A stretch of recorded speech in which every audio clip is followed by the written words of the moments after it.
affirmative side for social health care. Social health care is the most effective way to go about health insurance.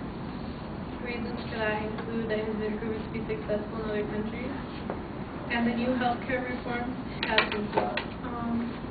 To begin with, countries that are universal healthcare have had good results, such as higher life expectancy. According to the World Health Organization, the life expectancy at birth for a person in Japan is 83 years, in Canada it is 81, and in the United States it is 78 years.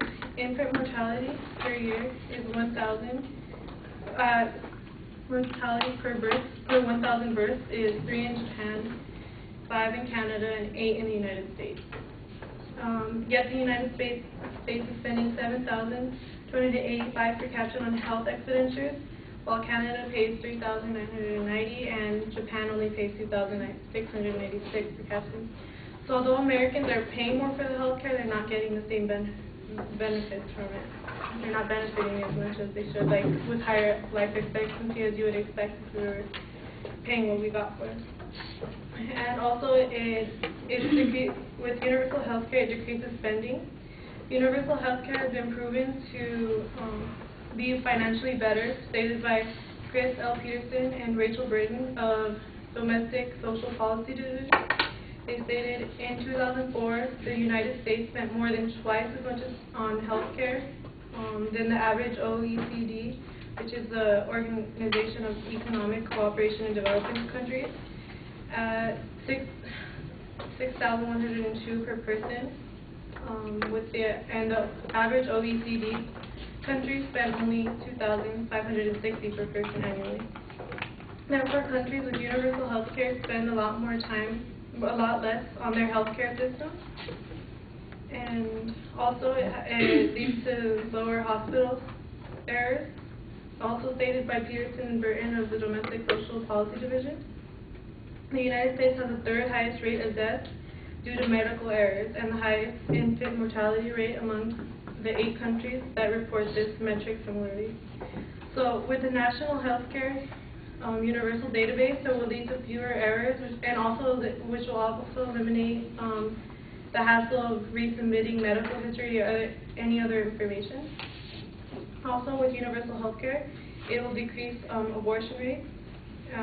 After Massachusetts invoked the universal healthcare, Patrick Williams of the New England Journal of Medicine stated that in 2007, the first Commonwealth care, the number of abortions fell from 24,128 to 23,883, which was a decline of 1.5% from the 2006 level.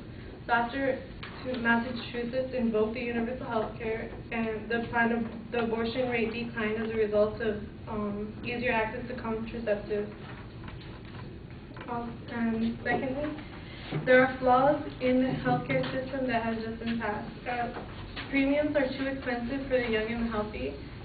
Young and healthy will be unwilling to pay the premiums, preferring to wait until they are ill.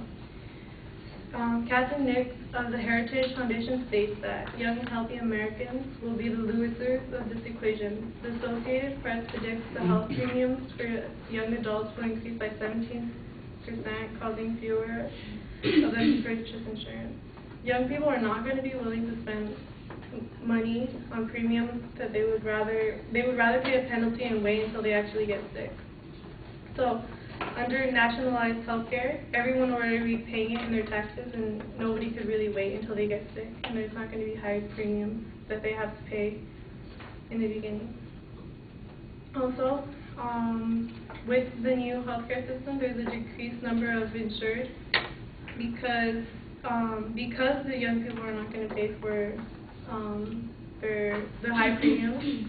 Nix also states that removing young and healthy patients from risk pools will in turn result in further premium increases, as only 6 in elderly patients, creating a death spiral as a cause effect intertwined to result in ever more increasing premiums, causing more Americans to drop coverage. So as those young and healthy people who choose to buy who do choose to buy pay for the premium and stuff, they're only paying for the sick or elderly too, so they're kind of losing either way. Even if they do pay for it, they're either paying more or they're paying for the sick and elderly that choose to buy it late. So in conclusion, universal health care is beneficial because it has good results when used, such as higher life expectancy, decreased spending on health care, fewer hospital errors, fewer abortion rates. Also, the new health care system is an economic burden because premiums are more expensive and fewer people will be willing to pay at the rates given.